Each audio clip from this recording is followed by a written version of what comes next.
Estratégia é, sem dúvida, o tema assim mais empolgante, mais apaixonante do planejamento, né? Nós podemos pegar nomes, infinitos nomes, sobre pessoas que são importantes, que souberam fazer estratégias e tudo mais e tal. Aqui nós vamos mencionar 4 que, na nossa opinião, foram importantes para o mundo em termos da estratégia. O primeiro deles é Sun Tzu.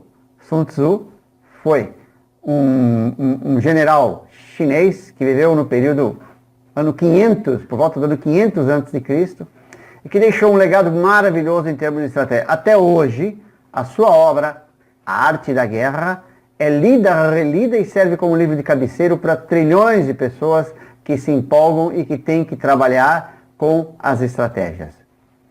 O segundo chama-se Maquiavel, Nicolas Maquiavel. Ele escreveu O Príncipe, que provavelmente é o maior tratado político da história. Maquiavel escreveu coisas maravilhosas, ele criou praticamente toda a estrutura do que é o conceito da estratégia política que é aplicada. Depois dele nós temos Napoleão Bonaparte, que foi um imperador francês que se consagrou na conquista que teve, na conquista da Europa, né? E na consolidação da França como realmente um país forte e um grande país. Aqui nós temos Bottura, Máximo Bottura, é um fantástico de um cozinheiro de mão cheia, um chefe de cozinha, né? E nós vamos dizer por que nós consideramos que ele é um grande estrategista também. E por último, não poderia deixar de ser, né, o fantástico Steve Jobs, que foi o homem que mudou a história do mundo com a sua estratégia e criou novos conceitos e mudou todo o hábito da população de todo o mundo. Bem, nós temos que considerar então que esses elementos trabalham com estratégia. E a estratégia, para mim, ela é função da mão do chefe. Aquilo que é a sensibilidade da pessoa. Qualquer um pode escrever uma estratégia, mas a maneira correta de fazer, a maneira que ela vai fazer funcionar, só alguém que está muito envolvido no processo pode conseguir fazer bem feito. As estratégias, então, são do tipo mercado e concorrência. São as duas que nós vamos apresentar agora para vocês. As estratégias de mercado são, basicamente, a estratégia de custo, de diferenciação e de nicho. Vejam, isto aqui, esses 3 conceitos, a estratégia de custo significa o seguinte: a empresa será a melhor empresa em termos da concorrência com relação ao custo. Ela consegue produzir a um custo mais baixo. Não quer dizer vender a preço mais baixo. Preço e custo são coisas bem distintas. Ter um custo baixo de produção significa que você tem uma vantagem competitiva. O preço é questão de mercado. A estratégia de diferenciação é aquela em que a empresa não está preocupada em ter o custo mais baixo, mas sim em ter produtos diferenciados, uma gama de produto muito grande, variado, produtos que se destacam no mercado. Por último, a estratégia de nicho. Por quê? As empresas grandes, normalmente, procuram trabalhar nas estratégias de custo e de diferenciação, porque elas são grandes.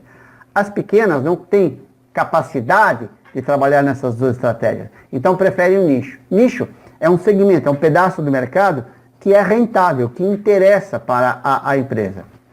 Com relação à concorrência, as empresas podem ser líder, desafiante ou seguidor. As palavras dizem por si só. Líder é o primeiro, é o que tem maior participação de mercado. Desafiante é aquele que não tem a mesma participação de mercado do líder, mas é forte e está sempre ali cutucando o líder, incomodando o líder na sombra do líder, fazendo sombra para o líder. O seguidor é aquele que não tem porte, não tem capacidade para ser líder e desafiante. O que ele faz então? Copia. Nesse mundo, nada se cria, tudo se copia. Se nós olharmos agora este quadro que aqui está, nós colocamos do lado esquerdo a estratégia da concorrência, ou seja, líder, desafiante e seguidor, e em cima as 3 estratégias de mercado: custo, diferenciação e nicho. Vamos ver um exemplo para cada um desses elementos que aí está. Começamos com a estratégia do líder.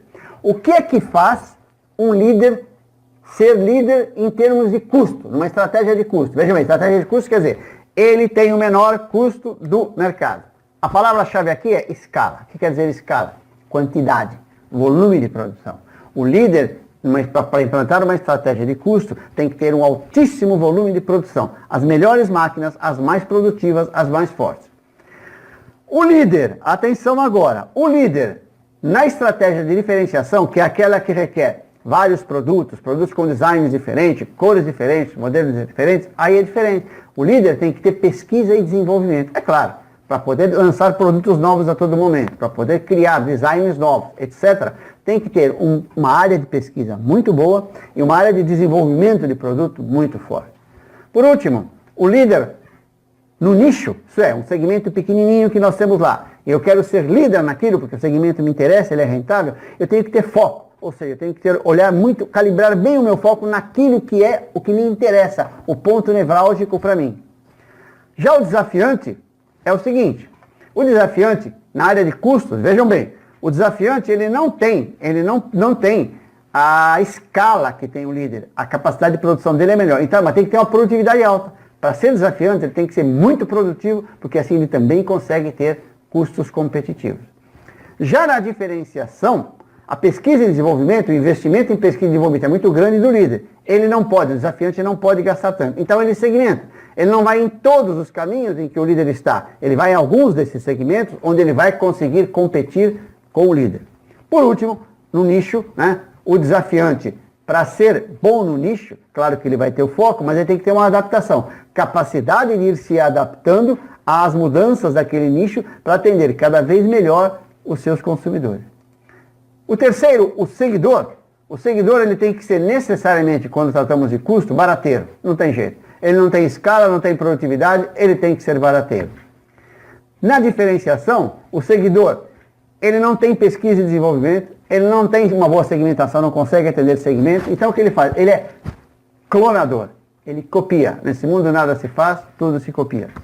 Por último, num nicho, se ele não é líder, não é desafiante, por ser seguidor, como o nicho já é pequenininho, eu diria que é uma estratégia do tipo kamikaze. Ela é uma estratégia suicida. Não vale a pena seguir. Vejam então como fica o quadro geral. E nós temos líderes, desafiantes e seguidores nos mercados de custo, onde a estratégia de mercado é por custo, por diferenciação e nicho, e cada um tem a sua forma de atuar, e aí tem elementos que caracterizam cada uma dessas formas.